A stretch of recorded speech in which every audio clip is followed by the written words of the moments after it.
hidden face, a hidden past. Both will be revealed. The Snake Eyes Trilogy. G.I. Joe, A Real American Hero, number 94 through 96. By Larry Hama, Mark Bright, Randy Emberlin. Covers by Adam Kubert. From Marvel.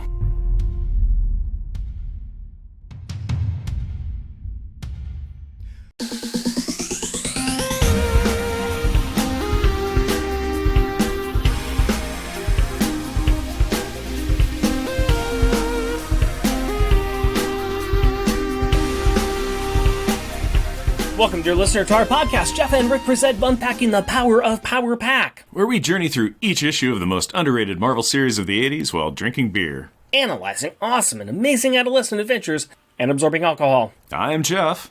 And I am Rick. We'll make random banter a place on Earth. Random banter is a place on Earth. Oh, God, I love the 80s. Yeah, I love random the 80s. banter time, buddy. Tell me a talking point of tales and tantalizing T-words.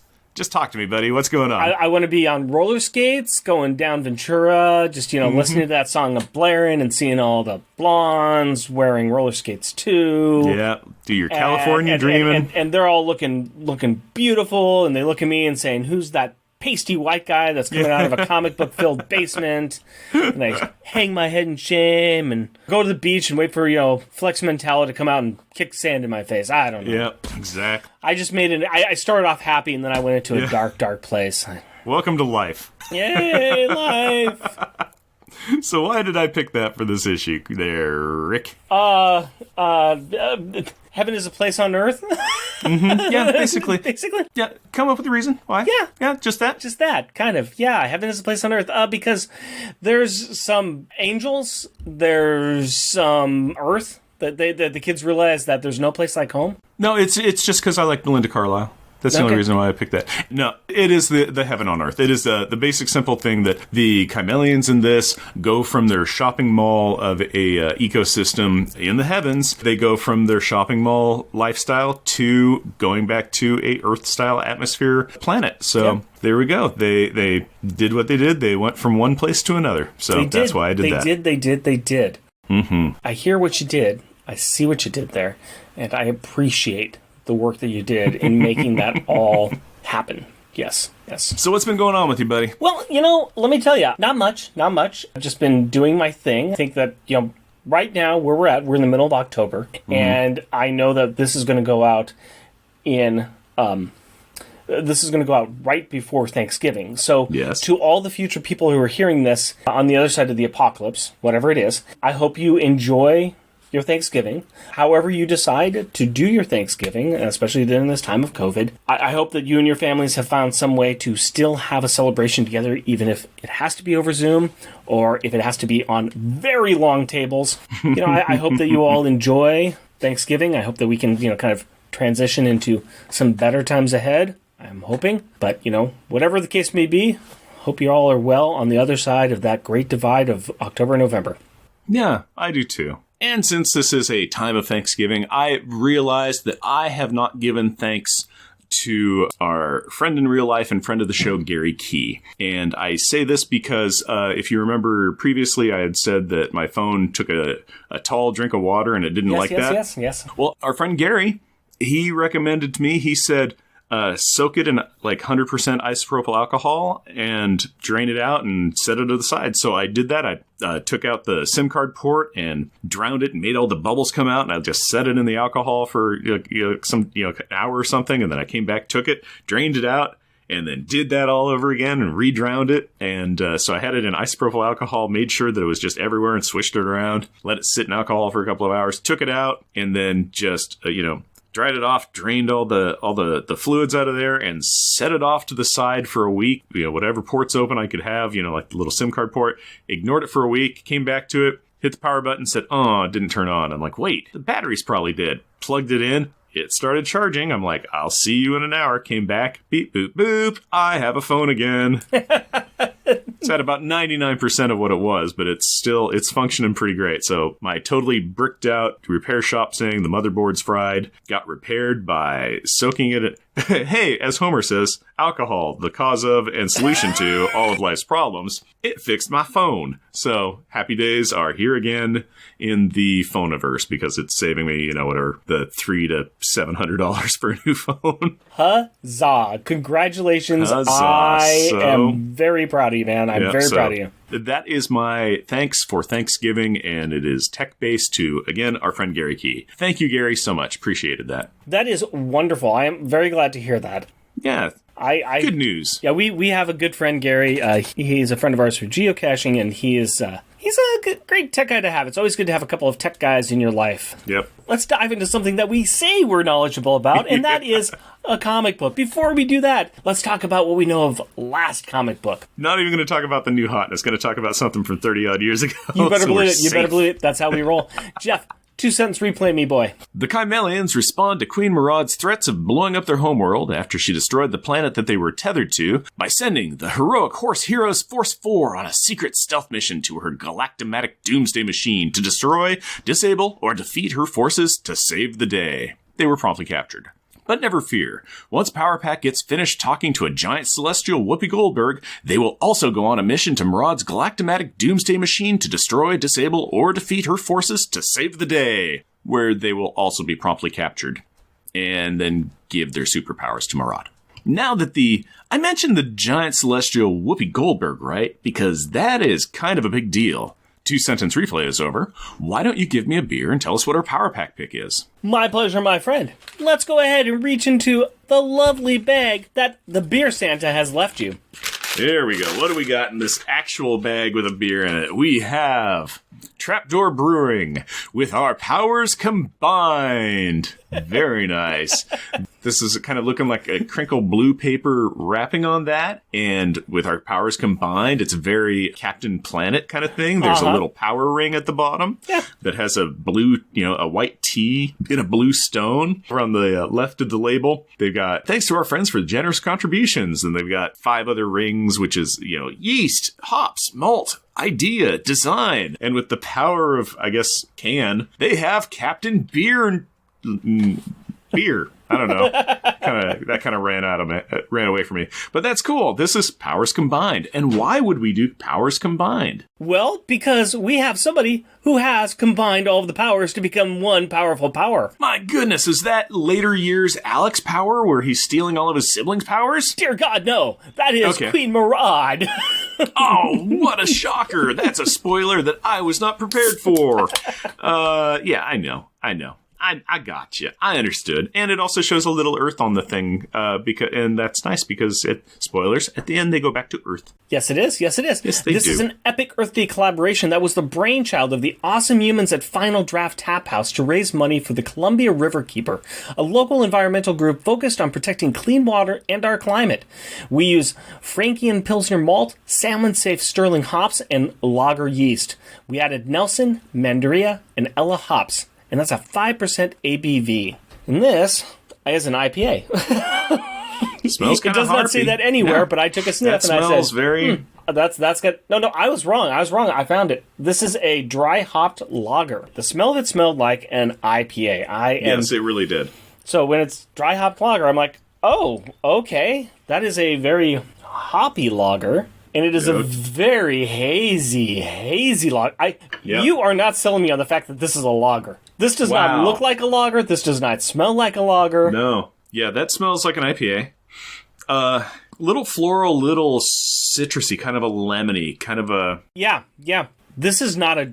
No, this is a line can. This is a line can. That is not a dropped... This is not a lager. This is an IPA. I did a pour on mine, so I've got a little bit of a froth head on it, which is settling down pretty quick, but there is no... Oh, no, wait, there is actually... Man, that is so hazed up that it hides the carbonation. It is... Yeah, there is actual carbonation in there, but it looks like it's just a dead beer, but... If you really stare at it, because this is hazed, this is opaque. Yeah, this is a hazy IPA. Yeah. I've taken a sip and already I've got the lemon flavor, I've got the floral flavors, I've got the hops. I am not getting anything that reminds me of a lager. All right, well, time for me to go sippy sip. It's an IPA. That's an IPA. Yeah, it's floral, lemony. Am I getting lager off that? Yeah, here's the thing, folks. Jeff and I may not be beer experts. We really are not beer experts. We just play one on podcasts. But we have done enough of these now. We have drank a wide variety of beers over the course of the show that we have started to be able to identify certain beers. And I got to tell you, this does not have the characteristics of any kind of lager. A lager does not have... A lager is more malt forward. A lager it's got more of a clear, crisp taste to it. You don't get the real big, heavy fruit notes or hop notes. It may be a lager in the style that it was brewed, but does not have any of the lager taste. I think there is a bit of lager in between your front taste and your aftertaste. I kind of got a little, lager wave in there. Which is really weird. It is super hidden. Don't get me wrong on that. But it was very much just like, here's your foretaste, and it tastes like this, and it's very lemony, and you get your hops kind of flavor going on. It's not a bad beer. It's for an IPA. It's got very heavy fruit taste. It's got very heavy floral lemons. It's got some smoothness. It doesn't have a very long lasting bite of the hops, but the hops are very much there. Yeah. They're very present, but they're not rude about it. If that makes sense, where you just go, yes, hello, hops. I know that you're here. I see you in the audience. And they go, love your show. But they're not just like, hops time in the city. So if that makes any sense at all. I think it makes perfect sense. But before we dive too much deeper into the hops, we should swim towards shore and talk about the opening credits, if you please. Power Pack, issue number 52, mid-December 1989. The Bitter End. Credits. Writer, John Bogdanov. Penciler, Mike Manley. Inker, Al Williamson. Letterer, Joe Rosen. Colorist, Glennis Oliver. Editor, Carl Potts. Chief, Tom DeFalco. Featuring Power Pack. Alex Power, oldest Power sibling, has no powers. Julie Power, second oldest Power sibling, has no powers. Jack Power, third oldest Power sibling, has no powers. Katie Power, youngest Power sibling, powers, no, has. Franklin Richards, friend and son of the FF, has powers. Kofi, friend and chameleon, has powers. Friday, has powers, but is broke. The exiled Snark Queen Mother Murad, has all the powers. Nice, Rick. Nice. Aboard the planet-killing doomsday machine, Murad, deposed Queen Mother of the Snarks, laughs in triumph. It worked!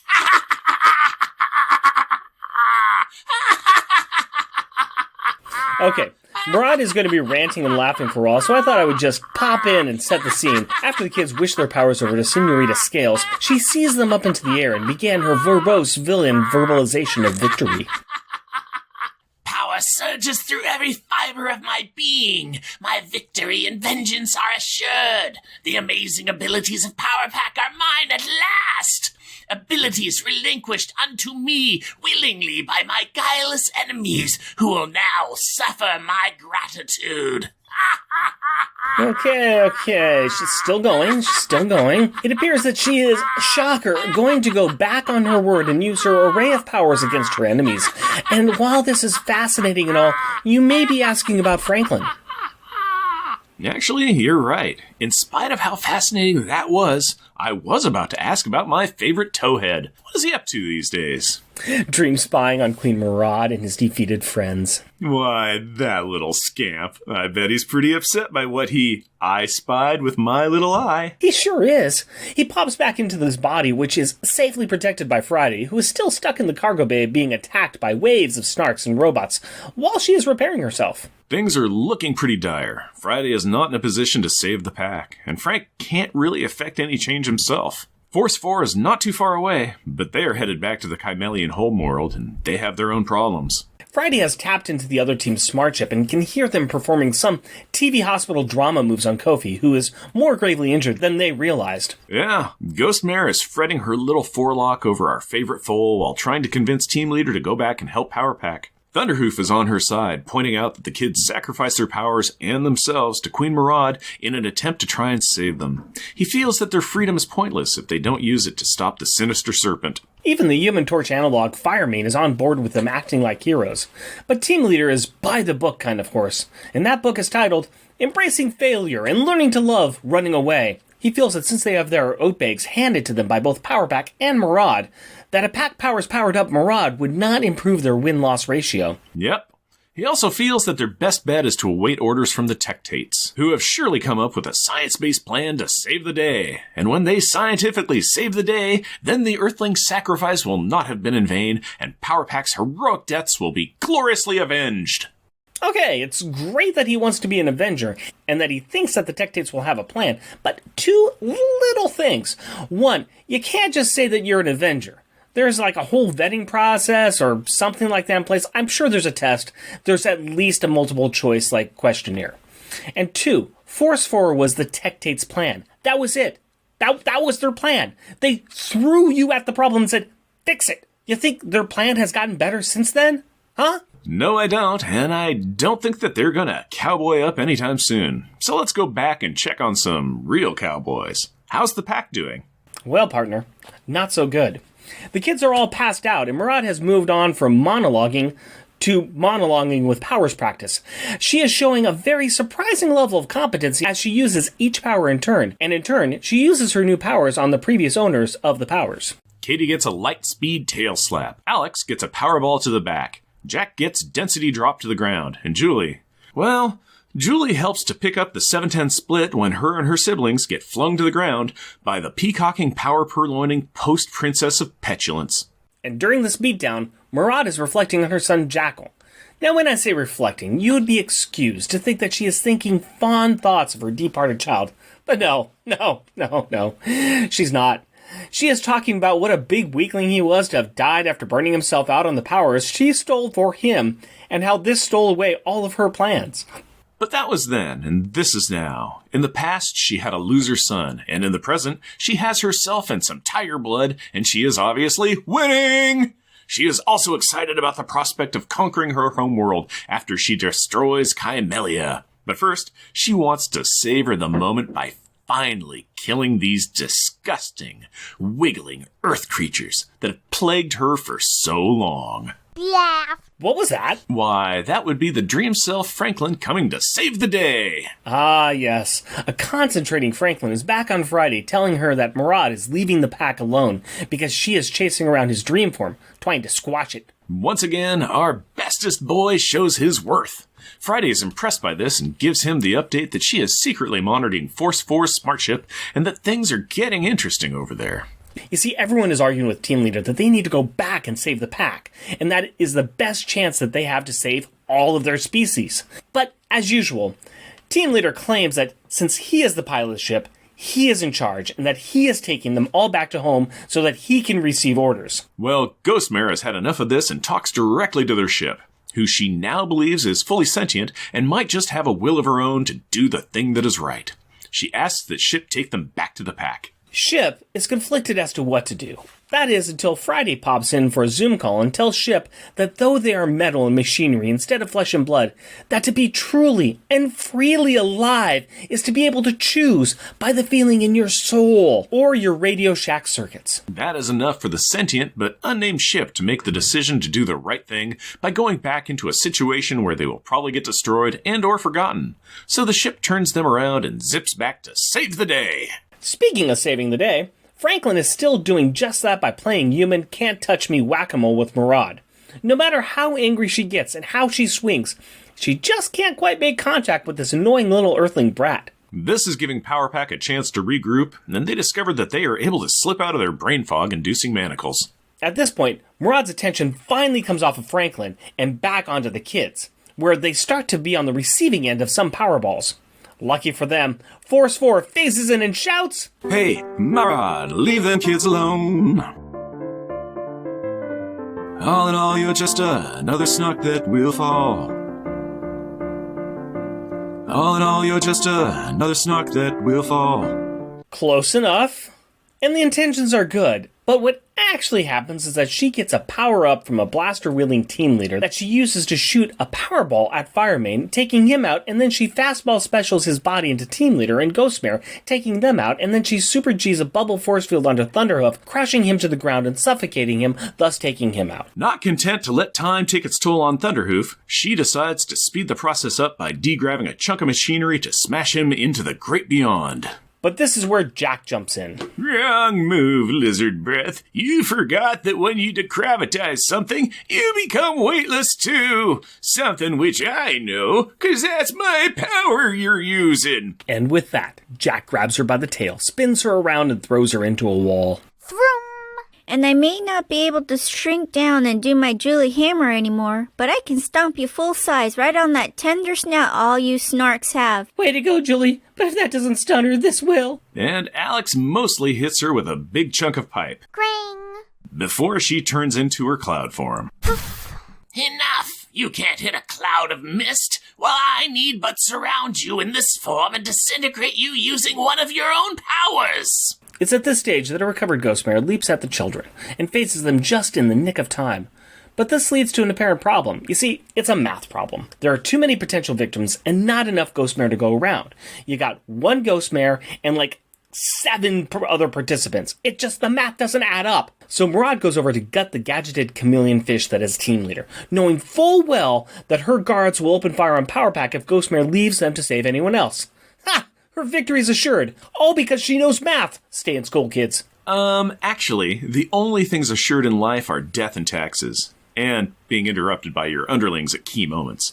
Much like the underling that interrupts Murad and tells her that they are going to arrive at Kymelia shortly. That is enough for Murad to stop what she is doing, dump an ungutted team leader onto the floor, and wander off to shake her energized fist at a monitor for some reason. I think that she's practicing her victory monologue to the Kymelians. Maybe. It is on brand for her. Julie takes this reprieve to say that it is her fault that all of this is happening. If only she hadn't let Murad take their powers. Alex takes a more global view of this, though. It's all our faults. We should have known you can never bargain with terrorists. True as that may be, Ghostmare points out that their actions saved all of their lives and the life of Kofi, who was on their smart ship recovering. They also bought them time, and where there is time, there is hope. But hope can easily turn into hopelessness, as Ghostmare states that her and her teammates have failed twice already on this mission, and that they are unworthy of all the trust and effort that their masters have put into them. Don't feel bad. You guys did your best. But their best just wasn't good enough. Calm down, Jeff. You're right. This sparks a realization in Julie, and she pep talks Ghostmare. Sure, Power Pack slapped you and your team around in the arena. And sure, Murad has slapped you and your team around twice on this mission already. And sure, your homeworld is about to be destroyed.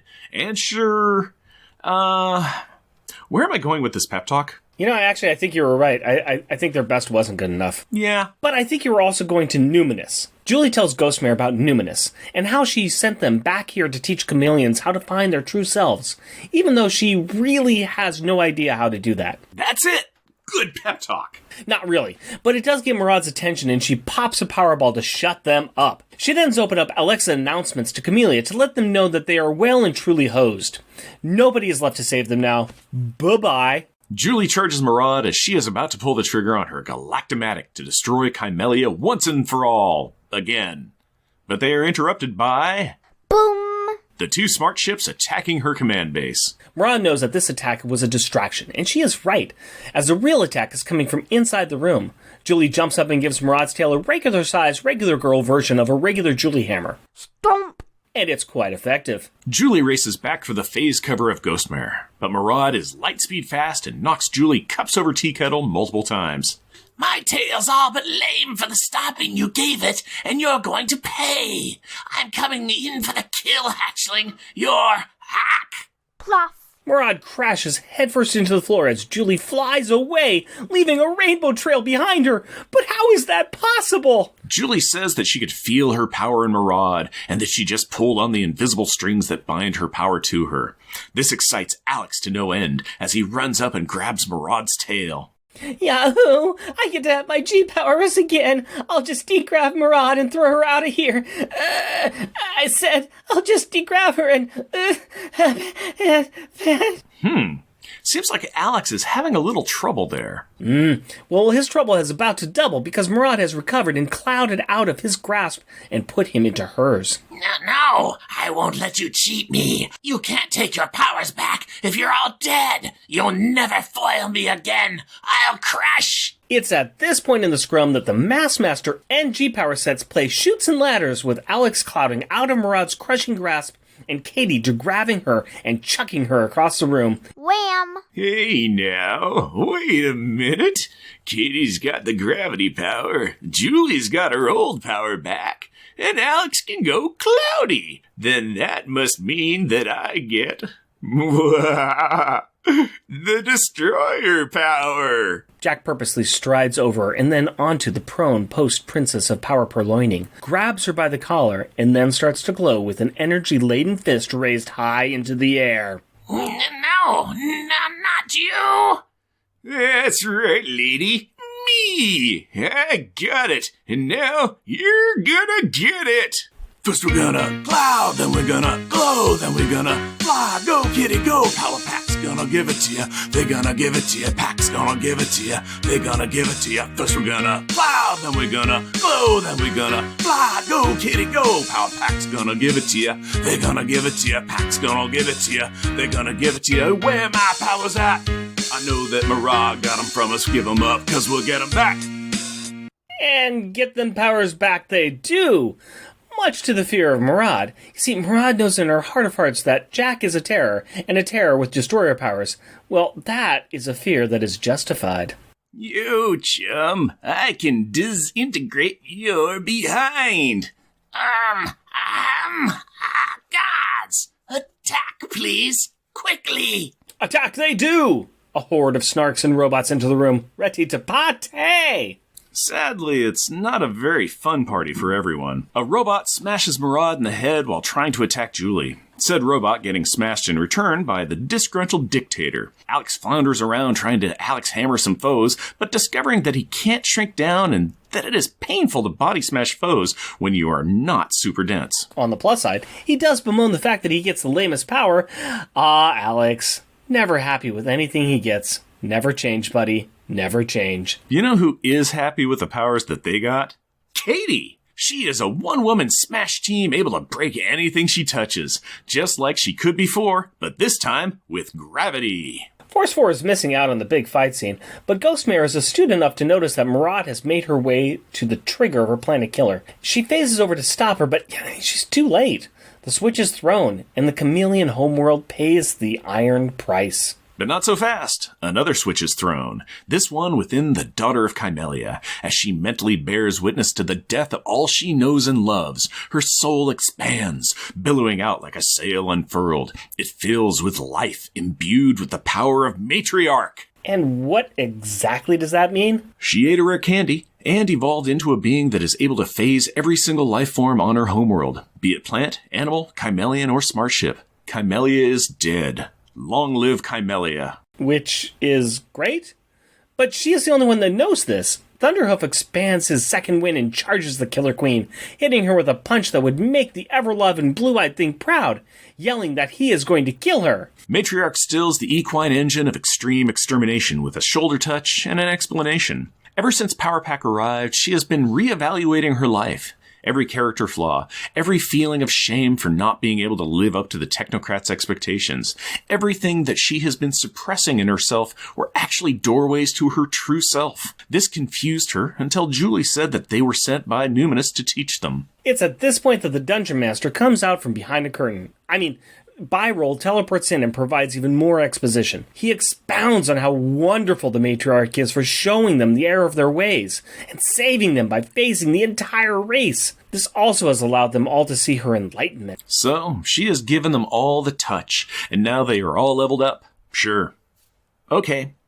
What else could possibly happen now? Numinous shows up? Of course she does. Like an unchained melody, she appears onto the scene and says that she stopped time long enough for Ghostmare to final form, and that the kids should be proud that they helped the chameleons find their true destiny. Yeah, They now have a true destiny, but they don't have anywhere to live. What's up with that? The giant purple lady says it was time for them to get out of that food mall court that they lived in and get into the courtyard. Byrell gets this immediately. He waxes poetically that they destroyed their natural world with technology and then wrapped themselves in the same technology to make an environment that suited their egos, not realizing that they were instead shaped by that environment. They gifted life to machines, all while making their own lives more mechanical. They lost their souls, their very nature. But linking to Matriarch has caused his species to be reborn. Cool story, bro. But they still don't have anywhere to live. Or don't they?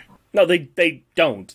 We just, covered that. True, but Whoopi Numinisberg has a fix for that. She mentions an odd thing that she noticed. Yeah, okay.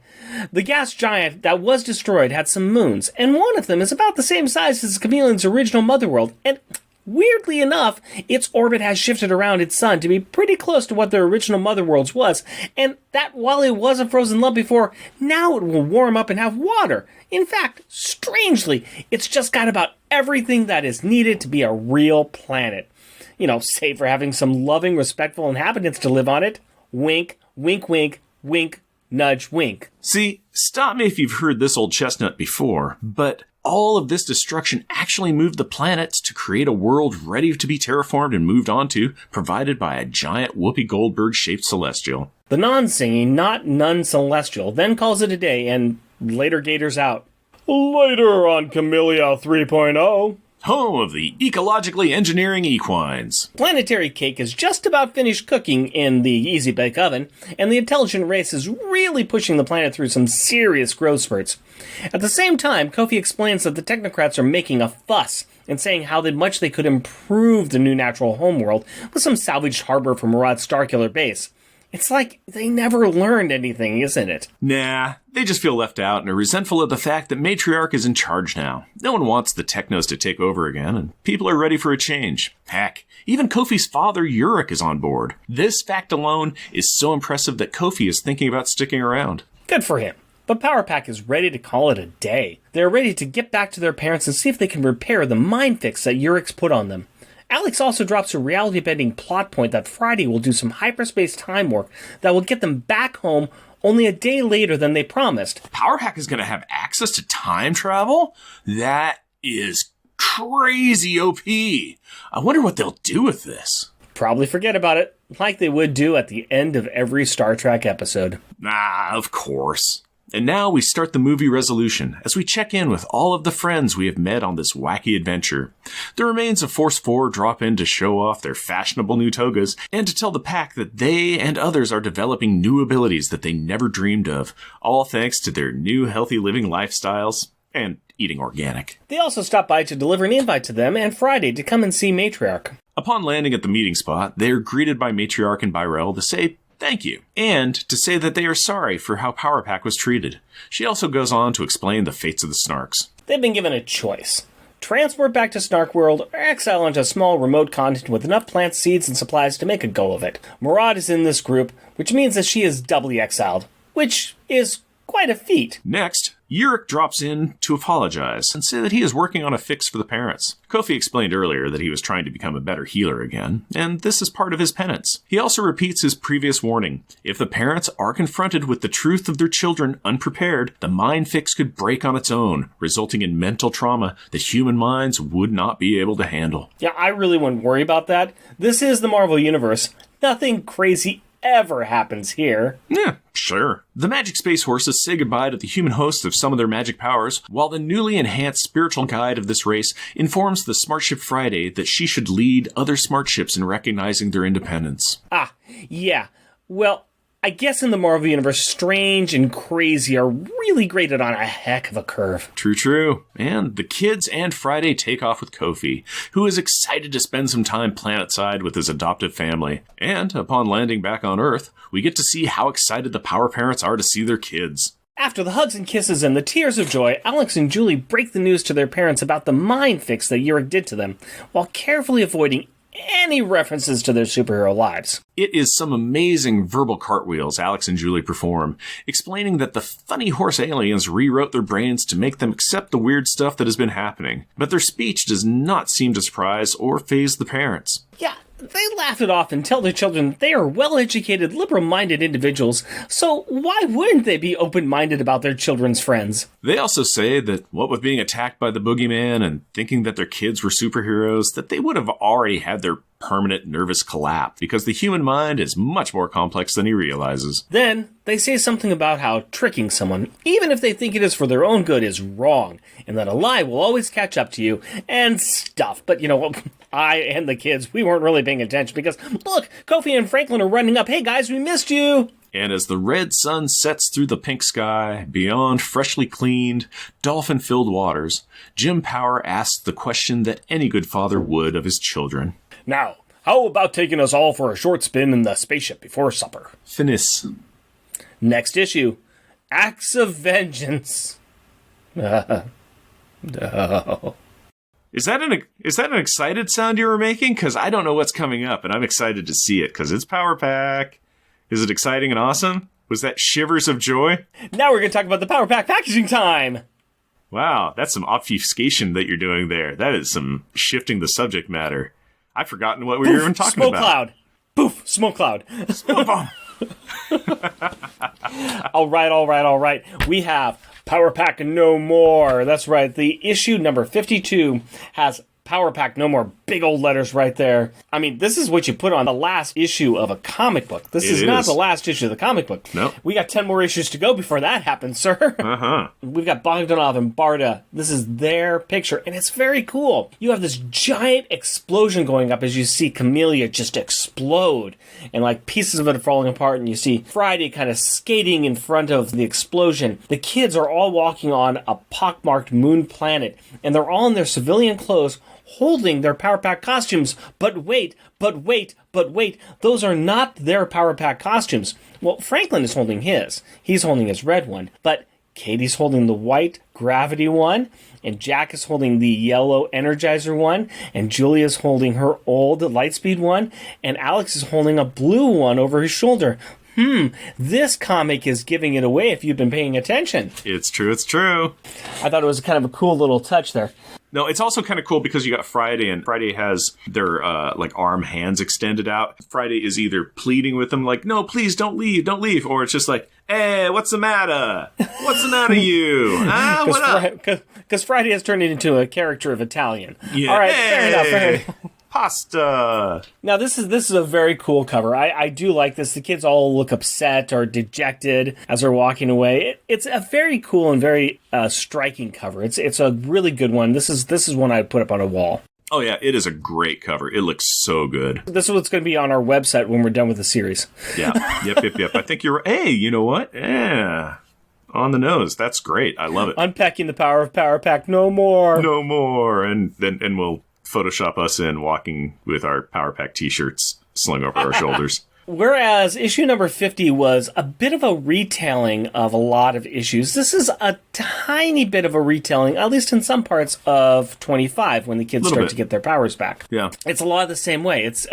In the first version, we had Jackal. He was burning up and he was shedding powers as his body was rejecting them. In this one, the kids are like, no, that's my power. Give it back. In a way, yes. In the Jackal shedding his powers, it was along the lines of he would be using a power, and that would be the power that would go to the kid. And it was kind of the same with Maraud, save for the Energizer/Destroyer power, where Jack was like, there's one left, and there's one left of us, and I know what I'm getting. And I will walk up to you with big Destroyer energy and stand upon you knowing what power I have. Yeah. That is one way of definitely looking at this. I think let's go in and talk about the new power lineup. We'll talk about this. The only thing I'm going to start off with saying is I'm going to say that it is a shame and it is a travesty that they did not give one of the boys the flight power.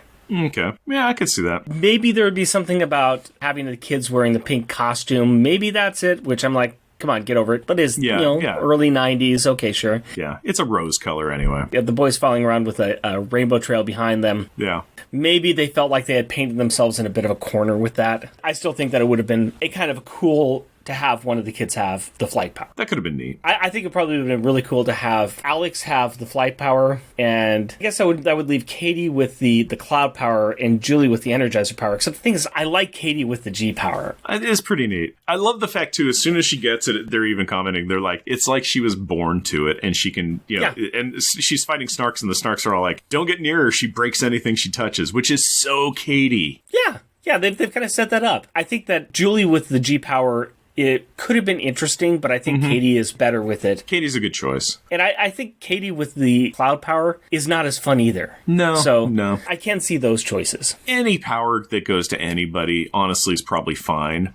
I am curious to see Jack with the Destroyer power, because that freaked Maraud out, because it's like, instinctively, she knows that this is a dangerous kid, and now he's got a dangerous power.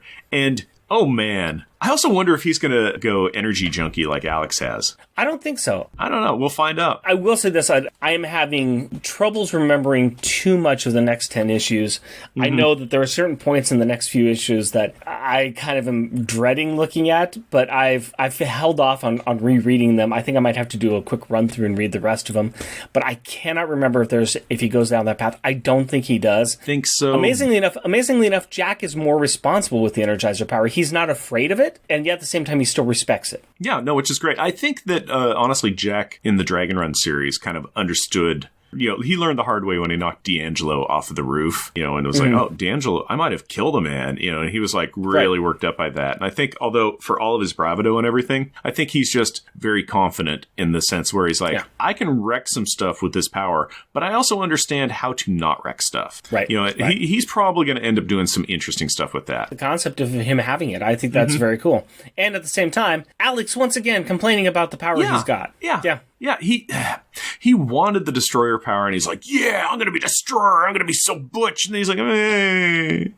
And he just kept messing it up. And now he's complaining about the cloud power. And yeah, I like the cloud power. I think it's great. You get flight, you get phasing, you get shrinking, you get density, you get armor out of it, you get force fields. And Julie just unlocked all the secrets of it. And Alex is kind of like, well, it's kind of lame, even though it's got all these cool facets to it. Well, your siblings have figured out everything great about that power. Yeah. Jack unlocked how to shrink and how to really use that as an offensive weapon. Julie figured out how to do the cloud and also just kind of make herself bigger. You know? There's a lot that you can do with it. I mean, he was even sit there, and that's kind of why I almost wanted to give him the flight power, just so he could complain about that. Yeah. Oh, I have to wear pink. Oh, I've got a rainbow flying after me. I think I look like a sissy. All I can do is fly. I think if Jack got the flying power, Jack would like, you going to make fun of my ribbon? You're going to make fun of my pink? Yeah. Come on. Let's go. Bring it to me. Yeah. Jack might be like, Jack would own it. Jack would own it. He'd make it work, though. Yeah, he'd stand tall. He's all proud. Yeah. He'd be very proud with it. He'd be great. Give Jack a power, and he's going to be like, you know how I can weaponize this? So, weaponized rainbows, baby. Whoop, whoop, whoop. Yep. I think the parts about this book that I like a lot are the fight with Queen Maraud, even though it's a bit of a rehash of Jackal and the kids getting their powers. I still like it. I like the fact that, Jack's got the Energizer power. The bits with Force 4, I'm done with them. I'm over Force 4. They're one note. And even Ghostmare, who's the best and most interesting, they kind of gave her the ring of invincibility and moved her up 20 levels all at once. And it's like, she's not as interesting anymore. Well, she went from Radagast the Brown to Gandalf the White pretty darn quick. Nice, she did that solo level where it's just like, as we all know, as we gain power and abilities and knowledge, our clothing changes and we get better hair. Well, yeah. So that's why I'm still waiting for. I'm still waiting for that clothing and hair upgrade. No doubt. That's why I wear rundown tennis shoes and jeans and t-shirts and need to shave to hide my male pattern baldness. So one of these days I'm going to level and I'm going to look beef, baby. Keep telling yourself that. Yeah. I'm not sure how much I really enjoy her becoming the matriarch. I mean, I think it's fine. I think. It ties into kind of the story they were setting up before, where it was like, before when they were we'll say earthbound, and they had their powers, they had sorceresses, and the sorceresses, figured out how to type into the life energy of the cosmos, and that is what the energy that they then give life to the smart ships with and everything. And so I see it very much as matriarch. It's on the nose. It's making it a matriarchal society. It is about caring. It's about compassion. It's about growth. It's about nurturing. It is about getting away from your artificial, preconceptions and getting back in touch with who you are. I'm fine with it. They went with that because it is the exact opposite of what the technocrats are, or the tectates, as they call them as well. They give the tech people a handful of names. I want to like the story. I think it's got some good beats in it. I think it's got some good ideas in it. It's just, maybe it's that there's such a weird disconnect between all 3 issues of this run. Yeah, there's that. And the numinous drop-in stuff is always very kind of jarring. Because it's just, it's like, oh, we're going this storyline. We got this kind of, and here's Q, and he's brought the mariachi band. It's a Celestial, which are the Celestials really are just giant space beings that watch and observe and do something eventually. And you got one of those who's acting like Q that is a best friend. It's not snarky Q. It's like, hey, it's Buddy Q. Yeah. But not giving you all the information, just enough information. It's almost annoying. It's like, either tell us what's going on or stay out of our way. Choose something. You're coming in here and scaring us is what you're doing. So you got that going on. But I think it's also, it's something to do with, the first issue was giant size. Oh, yeah. Then you have the second issue, which is a different artist, and the plot beats are just a little different. And then you have this third book, which is a little bit longer. Different artist as well. Different artist. And the plot beats kind of go back to what that first issue was, and it's like, I don't know what's happening. I don't know. There is some discordance with this run. It's good. It's interesting. It's a lot happens in it. It's pretty neat, but there's a dissonance going on, which is jarring because it's kind of like I still enjoyed it. I enjoyed it, but I don't know if I like it. That's the problem. I get that. I understand that. Yeah. We should talk about the art, and this is done by Mike Manley. I do recognize his art a bit because he is one of the co-creators for Marvel Comics Darkhawk. I like his style. I actually do like a lot of the stuff he does. He's kind of in that house 90s Marvel style. He's not the Jim Lee or Todd McFarlane or that new style, but he's in that first wave of house style in the 90s where they kind of bumped things up out of the 80s style and started making a little bit more artistic, just a little bit more of the real action lines on it. So you can kind of see that style in here, but the kids are good. I mean, it's notoriously hard to draw kids, and I think he does a really good job with drawing the Power Kids. Yeah. It's definitely a step up from last issue. I like the art in this. I like the action. I think he's got good backgrounds, and he's got good characters. He's made some choice differences on a few of the characters, but I don't mind it. The snarks look right. It's good. What's your thoughts? You mentioned the snarks looking right. Some of them do. The snark stylings on these has really fluctuated, and the sizing of Queen Marad, because she is. Well, she's got powers, so she's I'm willing got powers now, so we can. When Jackal got powers, he was buff to begin with, but when he got powers, he became a buff boy. Okay, we'll just give it that. Snarks get powers, they get big. The art is. It's very workable. There are bits in here where I'm like, I like the way that he draws Queen Marad. I really like that. There's a couple of Thunderhoof ones that I think, that he draws that I think looks really good. I like how he's drawn Matriarch. Yeah. There's things in here where it's like, oh, that looks really good. But it's a very working man's art, if that makes sense, where it's like, it's like, yeah, this is super functional. This works really well. But it's Workaday where you're like, yeah, that's great. But nothing's like, holy smokes, that's amazing, kind of thing. So, yeah, I can tell this energy going around Marad. Yeah, I can tell this fire around Firemane. Okay, yeah, I can. It's very functionalist. It works very well for what it's trying to do. It's not wowing you. Like I said, it's house art from early 90s. It's what you expect. Yep. It's definitely not what we're used to from the late 80s. True. It's definitely just it's a little different style than John Bogdanov's art, but it's True. It's something new that's coming out, but it's just generic a little bit. Little generic, yes. Little generic. And then at the end we have a pretty quick wrap up. It's like, oh, kids' parents still broken. We're going to work on that. We'll try to fix it. Don't try to break them anymore. They're fragile. Be careful. Yeah. We promise we're going to do better with our society. It's going to be all aces here. Don't you worry none. Yep. We'll be an entirely different species the next time you see us. Entirely different. And, no more problems. We haven't done any other hanky-panky stuff at all.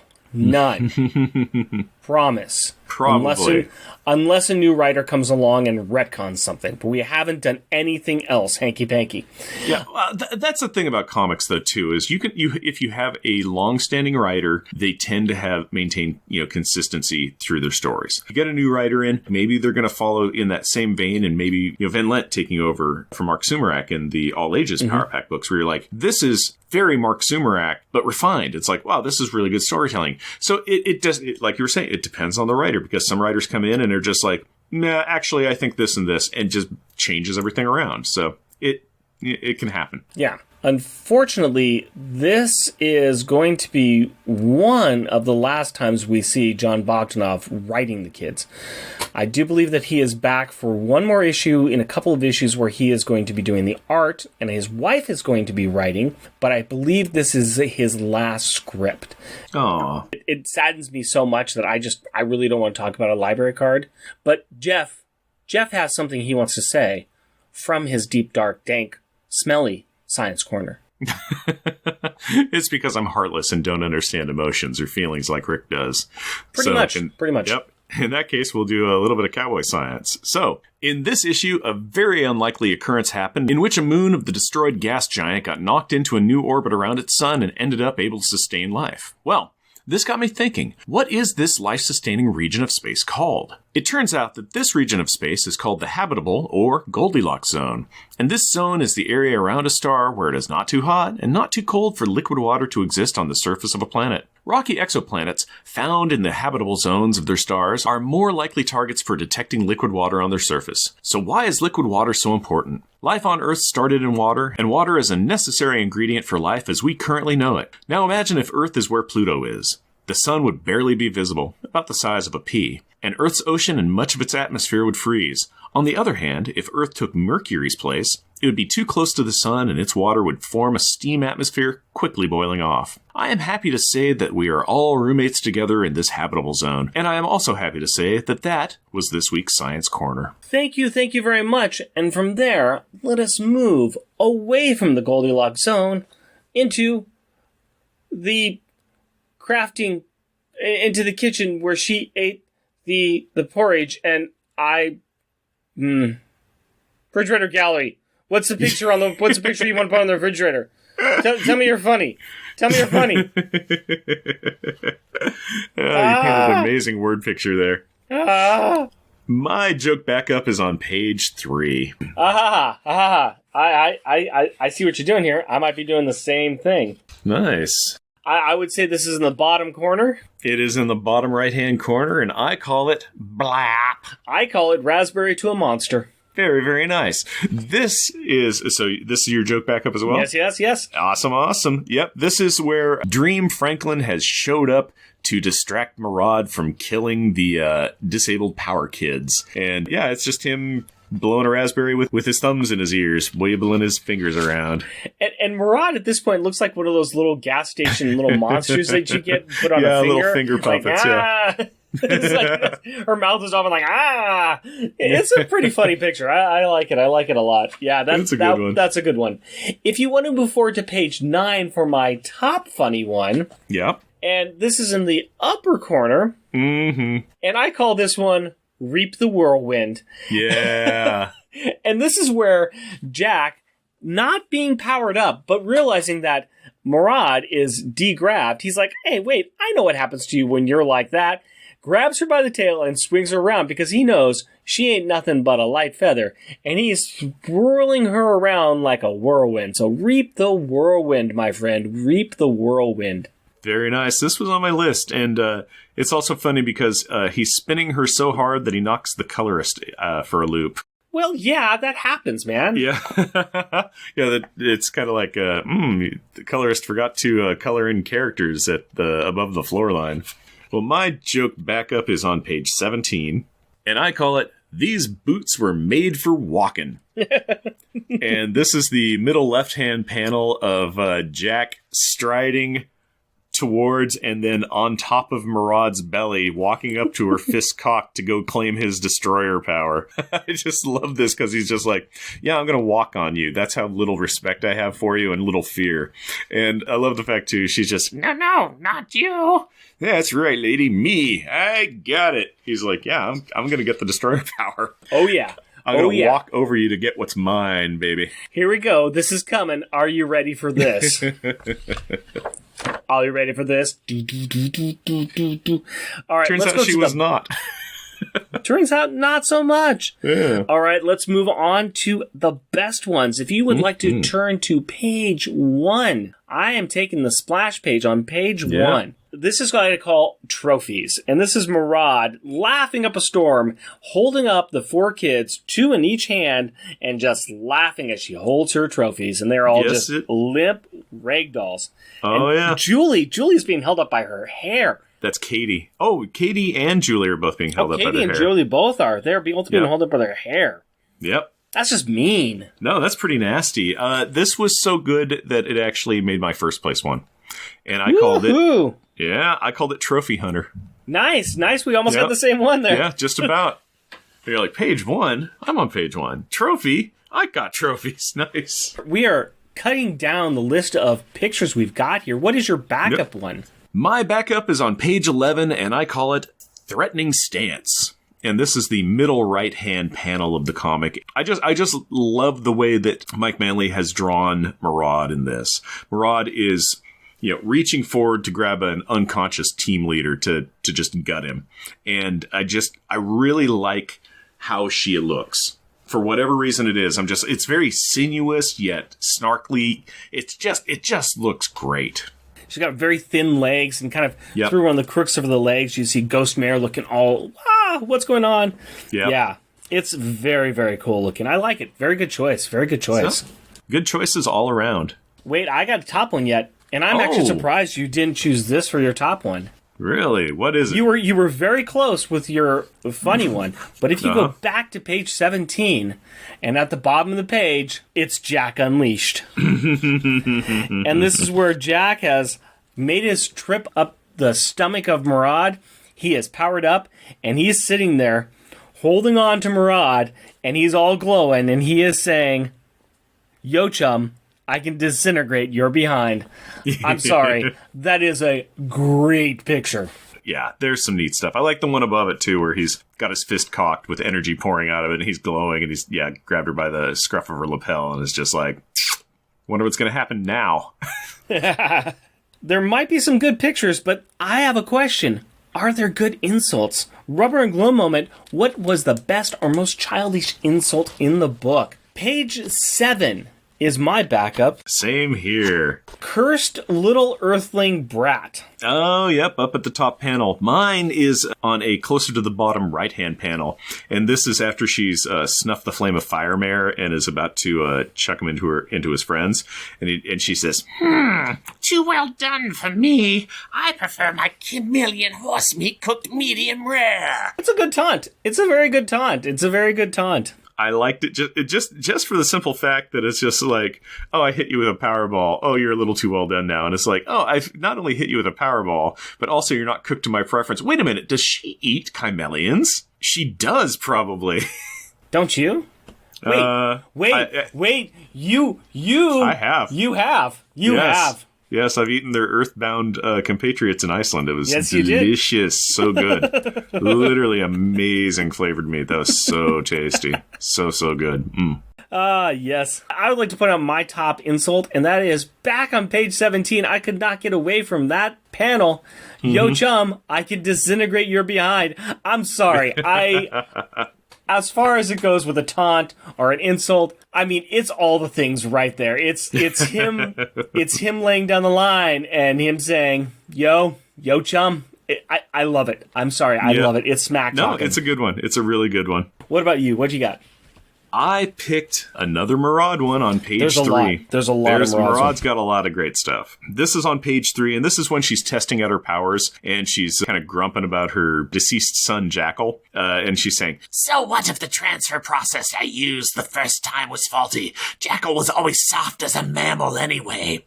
serves me right for expecting a male to help me crush patriarchy on my world. Yeah, fair enough. I just love soft as a mammal. She throws out some pretty hefty shade in this. Yes, she's got a lot of good insults here. Murad just talks. She talks a lot. And that's a problem. That can make a character be very annoying. Whereas sometimes people who are very succinct with their talking and to the point are sometimes seen as better characters. So Stars in Detention. What is the best character? What is the worst character of Power Pack in this issue? Oh, I see what you did there. See what I did there? You tied it right in. I tied it right in. Oh my goodness, you made a bow out of that. I segued that, baby. You segued that. You layered on layers. You made some sort of flaky, layered, crusty Jeff yumminess. right now is on his way for the worst character, but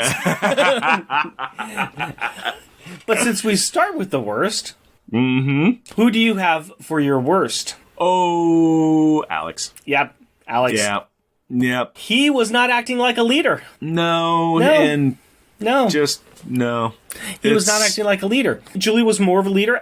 Jack was more of a leader during this one. He was not being a leader, and he was being Mr. Whiny Pants. He was Mr. Negative Nelly again. He was just like, oh, I got this power. I don't like it. It's like, you got a power, man. That's awesome. Everybody else is figuring it out. Figure it out. Come on. Yeah, figure it out. But anyway, it's just like, you have powers. You've seen your siblings use them and be like, be amazing with them. It's, figure it out, like Rick said, or just be happy that you have anything. Or check this out. Your brother didn't have powers when he whirled around Queen Murad. Figure it out. You're supposed to be the smart one. Figure it out. Yeah. Yeah, I'd give it to Alex. You could go, oh, it's Kofi. He was unconscious throughout the entire thing. And then he was kind of like, you know what? My dad's coming around. We're kind of figuring stuff out. Sorry about what's happened. I think I'm going to stay with my family, here on Camellia. Franklin was even great. He's like, I'm dream selfing in and I'm helping. Yeah. Alex just kind of grumped. He did not really compose himself well. Yeah. He didn't shine. Who was shining? Who deserves that shiny star? I'm going to say Julie. Nice choice. Julie was very proactive. Yep, she was very proactive. When she saw Murad was going to, flip the switch to destroy Camellia, she jumped into action, even knowing that, she was going to get smacked around for it. She's the one who figured out how to get their powers back. She was also, the reason why, part of the reason why Matriarch, evolved up. Yeah. Because, she was just like, Matriarch was saying, hey, I thought about it. And it was like when you said Numinous sent you to teach us, it made me think all these things. Yeah, so I kind of saw it as the Julie show in that regard for who was best. I can go with you on that. I chose Jack, and I chose Jack because he had two amazing scenes. He had the scene where he stepped up and started whirling around Murad. I mean, he's like, we don't have powers. We're still in this mess. I'm gonna do something. Yeah, because he led the charge on that, and Julie was shortly behind him. And I really appreciated that. And just him going, wait, I got the destroyer powers? All right, it's on. I'm sorry, that scene just stole it for me. It was great. It did. It was my original concept was Jack, and then re-going through it, I was kind of like, I got another point for Julie. I can see Julie. I can see Julie. Julie is right up there too. It probably could have gone either way. Yeah. I could have chose Julie as well. So. Either one is a good choice. Oh, and actually, speaking of Julie, for those of you, and this is going to be a month after it came out, but just came out not too long ago on the Fire and Water Network. There's a show called Oh Hot We Are Not. It's a show done by Siskoid and a group of ladies he knows where they go through different entries in the official handbook of the Marvel Universe. And the ladies he's talking to, they don't have any real knowledge of Marvel characters. So he describes the characters in the Hotmu, shows them to the girls, and they say whether they're hot or not. It's a fun show. Not for kids. The girls can get a little raunchy, but it's a fun show. And Julie Power came up, Lightspeed came up, and so they talked about her. Whenever kids come up, they don't do, are they hot or not? They just kind of say, are they cool or not? Yeah. They like, we kind of feel awkward about that, but they thought that Julie was very, very cool. They actually said that she's one of the favorite Power ones that they've seen yet. So, Awesome. So check out Oh Hot More or Not. It's a fun listen. So there we go. We have got our kids ranked. Let's see here. I think we need to rank something else. And of course, maybe the comic we read. I think the comic book, I think that's what we got to do. And we got to have a long list. We have got a grand total of something like 60 comics that we need to rank. All the way at the bottom. Yeah, 60. Wow. With X Factor Annual number 2. At Space 50, we have got Strange Tales 12 through 14. That's the Disorderly Conduct. They talk to Cloak and Dagger and they meet Punisher. It's a fun ride. All the way up at number 40, we've got Power Pack number 29, Obsession. That's where Johnny Rival with a gun and Spidey and Hobgoblin fight. Issue number 30, we have got Power Pack 23, Missing. The kids are flown to Snark World for the first time, and that's where James discovers they're missing. Spot number 20, we have Power Pack 40. The New Mutants assist the pack in saving Rebecca Littlehale. It's a fun little romp. That's a fun little romp that they had with the New Mutants. Number 10, number 43, John Bogdanove classic, The Boogeyman Must Die, where Power Pack rescues their parents amid Inferno, New York. And issue number 1 is the one right before that with Power Pack number 42, Revenge of the Boogeyman. I know that the first part of this storyline, number 50, was a very highly ranked number 14. We enjoyed that one. There was a lot to that book. We compared it really closely with the first issue. The next book in the series did not do as well. No, it's at rank 54. Power Pack number 51, The Numinous. That's where Whoopi shows up to show Power Pack the way. Yeah. Now, I think that this one is better than that one. Yes. Okay, let's start here and see, what do we think? Yeah. Better or worse? And we think it's better. I think it's better. I think we can definitely move up. I'm going to go up above the Dragon Man issues because I think that these are better than those. So that brings us to number 45, where Power Pack Seeing the Light. That's the first one where they meet Rebecca Littlehale. Okay. I think it's a bit better than that one. I think that this is a little more composed than that. Yeah. I'm going to go, because I know this is not one of your favorites, but so let's take a look at Power Pack number 33, Spot 43, Special Effects. This is with Sunspot and Warlock. I like this one more than you did. So I'm actually thinking this would go right above it. And up above that one is Smokeout. That's where Alex discovers that people smoke, and it gives him a tummy ache. Great descriptor on that, yeah.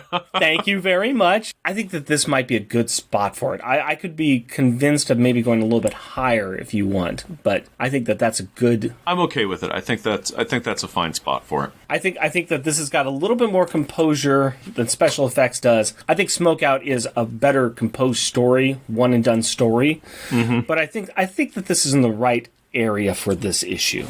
Yeah, it feels good to me. All right, so there we go. Power Pack number 52 is now in spot 43. And now, my friend, I think we should raise our glasses and have a drink. Prost! Prost! And have a drink and talk about Powers Combined!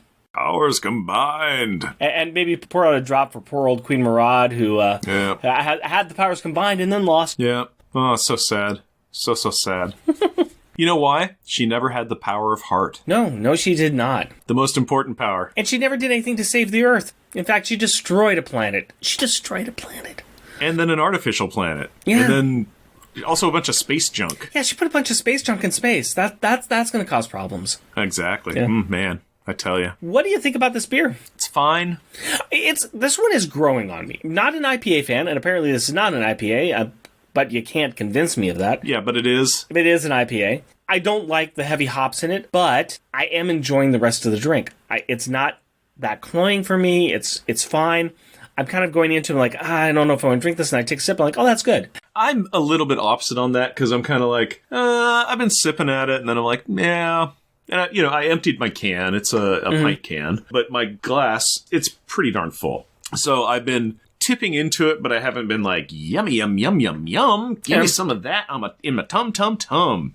So it's not for me, but I'm drinking it. I'm willing to give this one, for myself, I'm willing to give this a 4. Wow. Yeah. That's impressive. Yeah. I'm actually liking it. I will say, once again, this is not a lager. This is not a lager by any stretch of the imagination. It's a dry hop lager, and it's an odd IPA is what it really boils down to for me. I'll go 3. It's fine. Nah. That's what we've got for this one. Once again, this is With Our Powers Combined by Trapdoor Brewing. And also with our powers combined, we could get Kids Perspective. And that's where Rick talks to his daughter Carrie about the issue we just covered. So, Rick and Carrie, take it away.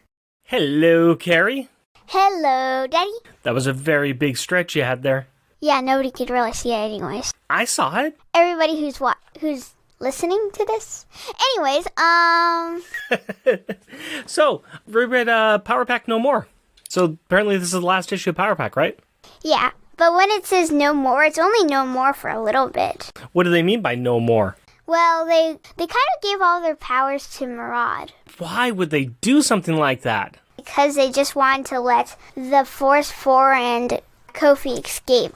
Then if this is Power Pack no more and they don't have their powers anymore, I mean, you said that's only the beginning of the book. What happened to the rest of the book then? Julie goes back to her rainbow flying powers. Mm-hmm. Except the rest is a little bit more different. Alex gets cloudy power now, and Katie can do gravity. Mm-hmm. That means that Jack gets the disintegrating power, and you can see him smiling about it. He's like, heh heh heh. What do you think about this new lineup of powers? I kind of like it. It's something new. I was kind of wanting to see how different characters would experience with different powers. Yeah, this can be kind of cool to see how they operate with the new power sets, right? Yeah, Katie was dealing with it no problem. Yeah, it seemed like Jack didn't have any problem with his either, right? Nope. And Julie knows how to use the flight power. Yeah, I think Alex was pretty much having a lot of trouble. He had a hard time shrinking down. Mm-hmm. So he just landed on his booty. He was also at first having a hard time flying around. He was just hanging upside down. Like, a little help here? Seems like he always has problems, doesn't he? Yeah, he kind of does. So difficult. So difficult. And he just happens to be the oldest power sibling. Come on, Alex. Learn. What about the rest of the book? What did you think of Ghostmare becoming the matriarch? For me, it seems like some kind of complicated word, but I think it makes her a little bit more powerful. Yeah. What does she first do with the power? She phases everyone on Camellia so that they won't get destroyed. That's right. That's right. So she kind of saves her planet, doesn't she? Yeah. And Camellia gets the opportunity to do what? Apologize? Well, yeah, but they also get an opportunity to go somewhere else, right? Yeah. How do they do that? By using matriarch? Well, she helps out, but they also get Numinous points out a planet to them, right? Giant gas planet? Well, the giant gas planet blew up, but there was one of the moons that's now more in the right atmosphere for it to be a habitable planet. That means a planet that can sustain life, like Earth. Okay. Does that make sense? Yeah. It's a lot of science. It is a lot of science, but that's good for you, right? Right. I noticed all the powers have something to do with science or something, like gravity, density, and then the speed kind of has it. I mean... Speed and flight, yeah. Yeah. And then disintegrating kind. Yeah, that's matter. That's dealing with matter, the conservation of matter. Because if you destroy something, then that means that you power up with it, right? So we kind of have to be used to math here. You made a jump from science to elements into math. Okay. Science is math. Math is science. You like the book, though? Did you like this issue? I like seeing them with new powers, even though we didn't get to see them that much with the new powers. Yeah, not yet, dude. Not yet. We will, though. We'll see them with the new powers. Is there anything else you wanted to talk about? Nope. Actually, what'd you think of the cover of the book? It looks a little bit dark. I noticed something else, like the costumes are different. Who's got which costume? So apparently now Alex has the blue costume, Julie has the pink costume, Katie has the gravity costume, Franklin, still his costume, and Jack has the yellow costume. But I think that matches their new powers. That's right. That's right. So it's kind of a little hint about what's going to happen in the book, isn't it? I didn't get it until I read the comic. Yep. It's one of those things you might not notice right away unless you're paying really close attention.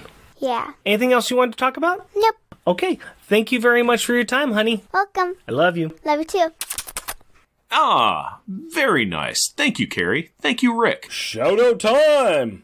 We'd like to recognize those listeners that take the time to write in or leave us a review. This is for episode 66, where we and our guest Waffles talked about the Spider-Man Power Pack giveaway issue, Runaway. Aaron Rausch. CH0. Charlie Rose. Chris at BTO Batbooks. Chuck Gears. Clint Robinson from the Coffee and Comics and Fan Film Fridays podcasts. Doc Strange. Green Lantern HG, who said, I've seen this subject handled in other titles and media differently, but not as good. It's hard to think about, even harder to ignore. Great episode, guys. I think Carrie was the best voice here, letting us know that it worked, that the message came across. Hal Jordan. Hoover Jeremiah and the 4 Million Years Later podcast. Ian Jackson. Jeremy Daw. Jeremy Wiggins, Julie Powerfan, Limax7, Malcontent, Marco Rogers, Max Trevor, Michael Neertz, New Warriors Talk, Nicholas Prom, Power Pack Nation, Professor Frenzy, It's a Show, Sean and the Secret Wars and Beyond podcast, Tim Price, the Podcrasher, and his show, The Outcasters, Waffles, our most excellent guest, the worst comic podcast ever, with Colin Stapleton. Be sure to check out our other shows that we're on, our Junior Agent submissions on the MI6 Rogue Agents episodes of On Her Majesty's Secret Podcast, and monthly Monday Movie Muckabouts, my show on the Long Box Crusade podcast. And we have some merchandise available on Redbubble. Go to redbubble.com and search for Unpacking the Power of Power Pack. Remember, there is a new Power Pack miniseries out now. Check it out! Jeff and Rick Presents is a bi-weekly self-produced podcast recorded in a live studio audience of count them, two empty beer cans in Portland, Oregon. If you would like to interact with us through the magic of the internet, you can do so through Twitter at Jeff and Rick Presents, our Facebook page, Jeff and Rick Present, our email address, jeffandrickpresent, all one word, at gmail.com, or at our website, jeffandrickpresent.wordpress.com. Also, our YouTube channel is at Jeff and Rick Presents. And if you would like to help support our show, we are on Patreon. You can find us at patreon.com, Jeff and Rick Present, all one word. We are a proud supporter of the Hero Initiative, and we will be donating 10% of our Patreon donations to this great cause. We encourage everyone to give what they can to this worthwhile organization that helps the creators who provide us with such great content. Go to heroinitiative.org to find out more. Please rate and review us wherever you can. Tell your friends about us, or share your love for us on social media. And as always, we want to thank the powerful people in our packs. My wife Cindy and our daughter Carrie. My fiancée Hillary and our daughter Aurora. We love you. Until next time. Costumes off. Our theme music is 80s Action. Also featured in this episode is Tenenbaum's Brother Carnival Snake Lady. All music is by Kevin MacLeod at Incompetech.com and is licensed under Creative Commons by Attribution 4.0 license. Okay, I gotta admit, I just grabbed an empty bag and it was disheartening to me. I'm like, I'll just grab this. Hey, you're light and empty. What kind of shenanigans are you pulling, Rick? And then I'm like, oh, that's... Apparently the Tooth Fairy has been by and has taken what the Beer Fairy has left. I think so, yeah. I just April Fools myself. He there. Does that work? Is that anything? No, it's not. No, but I mean, I'm willing to lean into that joke and let it just lie flat like a fart in the wind. And I got to set up for this. Really? You don't know the song by heart? Well, it's a time. Murad, leave them kids alone. I know it's a timing issue. Is all that it boils down to. Oh no, y'all! Just another stock that will fall. We don't need no power transfer. How can you have your power ball if you don't disintegrate? You! Yes, you! I'm proud of that one. Yeah. Byrell grasps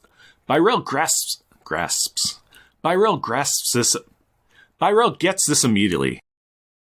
Yes. I would probably be there with Murad going, yum. You done with that team leader? I could, You gonna eat all that? We are a little sick. We're a little sick, but up at place 50, we've got strange. What's that? I was just gonna say, have we actually? Wow, we've done all these episodes, haven't we? Crazy. Yeah. I remember when we started our first one. And now we're more. Yeah, we've done more.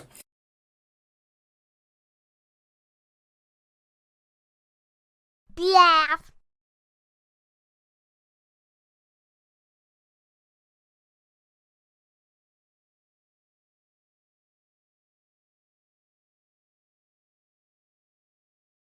Yeah.